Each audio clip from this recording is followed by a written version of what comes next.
Սրբազան պատարագի հենց այդ հատվածում կարծես թե դուք ասում եք այդ մի ասա։ Ես ոչինչ չեմ ասում այդ հատվածում, որտեղ պիտի հնչի վեհապարի անունը։ Ես այդպիսի բան պատարագին բարձել եք ով է ասել քահանային այդ մի ասա։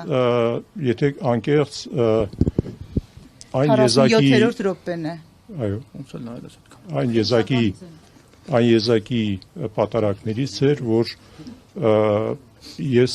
ընդամենը ամբողջ պատարակին աղոթում եմ մեր երկրի եւ մեր ժողովրդի համար։ Ինչ առումով եզակի այդ պատարակների մենք հավատանք այդ պատարակներին եւ այդ աղոթքներին Սրբազան հայր։ Մենք բեմադրված են համարում այս աղոթքներն ու պատարակները։ Մենք հավատանք դրանց, թե ոչ։ Մենք հավատանք, որ իշխանությունը իրապես մեղքերի թողություն է խնդրում եւ դուք օգնում եք, որ նրանք իրենց մեղքերը թողեն, բայց կես ժամ հետո նրանք նույն հայտարարություններն են անում։ Կարելի է Աստծո տունը ծաղրել։ Եղեք դուք բնութագրումներ եք անում, որի իրավասությունը ես չունեմ ոչ աշխարհիկի, ոչ հոգևորականի վերաբերյալ անելու։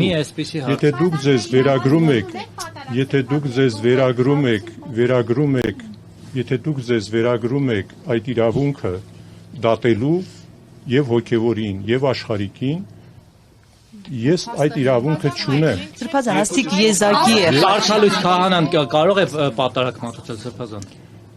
Ես այդ իրավունքը չունեմ պատասխանելու։ Ինչու՞։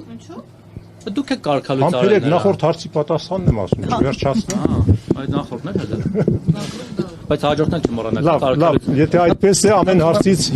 5 բառ տարբերակով։ 5 բառով ասեք, չէ 3 բառով, 1 բառով կարգալույց քահանան կարող է պատարակ մատուցել թե ոչ, այո կամ ոչ։ Այդ կարգալույց քահանա հասկացությունը հիմա ժողովի ժամանակ քննվելու է բառացի, եթե տեսակետ է հայտնել մայրաթոռը, եթե տեսակետ է հայտնել մայրաթոռը, ուրեմն ես այդ կարծիքին հակառակ որևէ բան ասել չեմ կարող։ Բայց Նիկոլ Փաշինյանը դա արամ կոչվող ժողովուրդ, եկեք ճիշտ հասկանանք, որևէ եպիսկոպոս, որևէ թեմի առաջնորդ ենթակա է մայրաթոռին։ Մայրաթոռի բաժիններն են, մայրաթոռի ծառայողներն ենք մենք։ Եթե մայրաթոռը որևէ հայտարարություն է անում, ապա դա հայտարարություն է անում եւ ընդունելի է բոլորի համար։ Այնքան ժամանակ, քանի դեռ տվյալ հոգեվորականը գտնվում է այդ իշխանության ներքո։ Ձեր բարանող պատասխաններից կարող են եզրակացնել, որ կարգալույց է հրճակվել նրա համար, որ զեղչել է կաթողիկոսի անունը։ Հիմա ձեր թեմի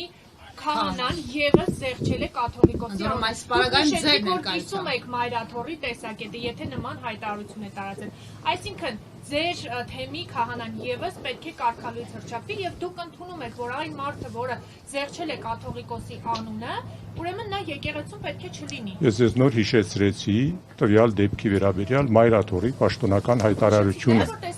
որտեղ իհարկե, բայց մայրաթոռը ասել է քննել այդ հարցը եւ ներկայացնել։ Հիմա այն մեկը քննել են, հավասար պայմաններ են, նույն իրավիճակն է։ Հիմա կգա իրենց առաջնորդ հարցրեք, ինչու եք ինձ հարցնում, բոլոր հարցերի պատասխանը ես չգիտեմ։ Հազարամյակների պատմություն ունեցող հայաստանյան առաքելական եկեղեցին այս օրերին կանգնած է փորձության առաջ։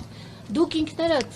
փորձել եք հանդիպում ունենալ Նիկոլ Փաշինյանի հետ կամ զրուցել վեհապար Հայրապետի հետ, հասկանալու համար ինչպես պետք է այս խնդիրը լուծվի, ինչպես պետք է քրիստոնյա ժողովուրդը խաղաղություն գտնի վերջո։ Ժողովուրդ, եկեք չմտածենք ինչպես անենք սուր հարցեր տալու, եթե ձեզ սուր հարցեր են պետք։ Ես ընդամենը ասում եմ, որ Խաչիկ գյուղի պատարակից առաջ նույն պատասխանները հնչեցրեցիք։ Ես որպես հայաստանյան առաքելական եկեղեցու հետևորդ, ձեր հոտի մի մաս։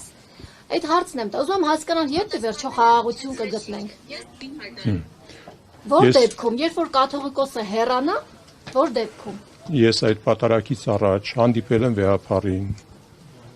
Վեհապարն ասել է, որ դու պարտավոր ես եւ պիտի ներկա լինես թեմում եղող պատարակներին։ Եվ պիտի նայես, որպեսզի կողքից միջամտություններ եւ խանգարումներ չլինեն, ընթացքը լինի սովորական եւ նորմալ։ Եվ ես ուրախ եմ, որ այդ պատարակը եղել է եւ ներկա են եղել եւ վարչապետ եւ շատ մարդիկ։ վարչապետը, ինչպես բոլոր հայերը իրավունք ունեն ներկա լինելու պատարագի, ես այդտեղ որևէ արտառոց բան չեմ տեսնում։ Հարցը լսեցիք։ Գիտեք, երբ որ հարց տալիս եք եւ չեն պատասխանում, դա եւս պատասխան է։ Դե ասեք Գարտական ոլորտի ներբություններն էլ գիտեք, մալա։ Մենք կարող ենք ձեր պատասխանները մասնագիտությունը ժուրնալիստիկա է։ Շատ վատ է։ Պետորե շրջանցում եք բոլոր կարևոր հարցերը։ Մի այսպիսի հարց, վարչապետ դառնալու լուրջ հավակնություն ունեք։ Ինչպես։ Վարչապետ դառնալու հավակնություն ունեք կամ կաթողիկոս։ Ես զրպարտություն է դա։ Ինչը։ Ես ընդհանրապես կարծիք եմ արտահայտեցի, որ նման Լավ, Սրբազան, ձեր խոսքերից այս վարանող պատասխաններից կարող են եզրակացնել, որ դուք որևէ վարանող պատասխան չեմ ասել։ Կարող եք եզրակացնել, որ դուք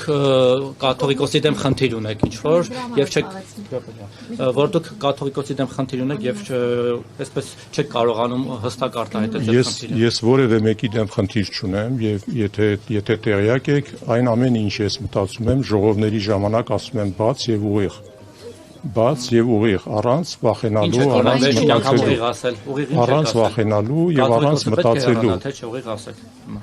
Նման հարց չի եղել որևէ ժողովի։ Հիմա ձեր կարծիքը ժողովի ժամանակ եթե հարց լինի եւ կարծիք պահանջվի, այդ կարծիքը կասվի։ Այդ հարցը եւ կարծիքը դուք եք պահանջում, բայց ոչ ժողովը։ Կա հիմա։ Չգիտեմ, ենթադրում եմ, այս օրակարգին հիմա տեղյակ չեմ, օրակարգին այնքան գիտեմ, ինչքան որ գրված է։ Ինչին է ձեր դիրքորոշումը։ Քննարկման արդյունքում կևա։ Ես չեմ կարող ասել այդ հարցի։ Քննարկման արդեն իսկ քննչականում է։ Պատասխանը կա քննչականից։ Ոչ, դրա համար եմ ասում։ Եվ դուք ունեք արդեն ունեք մի հանձնախումբ, որը քննում է ինքն էլ իր հերթին։ Այդ դեպքում ինչի համար են համառորեն որոշ եպիսկոպոսներ, որոնք արդեն կարծես թե աֆիլացվում են իշխանության հետ, ստիպում կամ պահանջում կամ հարկադրում, որպեսզի նրա լիազորությունը կասեցվեն, մինչև որ քննությունը կպարզի հանգամանքները։ Ինչով է ձեզ խանգարում այն եպիսկոպոսները, որոնք ըստ հրապարակված փաստաթղթի պահանջում են։ Ինչու այդ եպիսկոպոսներին չեք հարցնում եւ ինձ եք հարցնում։ Դուք հիմա աղոթում եք, որպեսզի նրանք շատ սահուն կերպով մտնեն մայրաթոր։ Ես ինչպես կարող եմ դա անել։ Դուք խոսում եք վակրուկ դաուկլա, այս ընթացքում նրանք կարողանում են ճողոպ։ Դե գնացեք իրենց գտեք։